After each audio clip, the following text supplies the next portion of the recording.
تعال اقولك لما بكون اجازة يوم الجمعة بعمل ايه. هنا كنت لسه صاحي. طبعا اول حاجة لازم كوباية القهوة. بعد كده حطيت العيش في الفرن علشان افطر. كنت فطرت ولبست وبشوف الجو عامل ايه. كنت لابس الجاكيت العادي اللي مش ووتر بروف لان الجو ما كانش هيمطر. هنا طبعا كنت خارج. طبعا كعادة كل يوم كنت محتار اركب انهي واحدة واطلع بانهي عربية. طبعا بهزر معاكم. انا كنت ماشي وبعدي الطريق علشان رايح استنى الاتوبيس.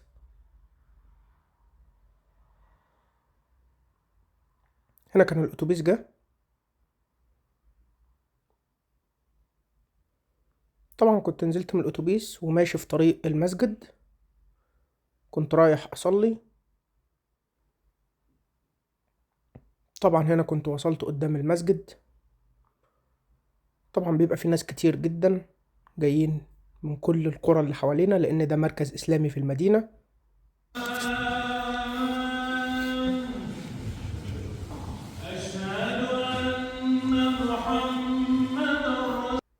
هنا كانت الصلاة خلصت وكنت راجع في الطريق بس كان الجو ساقع جدا. كنت رايح المكتبة. كنت طبعا لبست الايس كاب لان ما كنتش مستحمل السقعة. وده الطريق من المسجد لحد وسط المدينة وكنت رايح المكتبة. زي ما انتوا شايفين الدنيا كانت تلج. هنا كنت وصلت المكتبة ودخلت. طبعا مفيش زحمة. دخلت أشوف هقرأ أي كتاب. عجبني طبعا اسم الكتاب هوفنونج، الأمل. أخدته طبعا من على الرجل وقمت علشان أروح أبدأ أقراه. أنا كنت خلصت ومستني الأتوبيس علشان أروح. هنا كنت روحت وبعمل الأكل زي ما انتوا شايفين.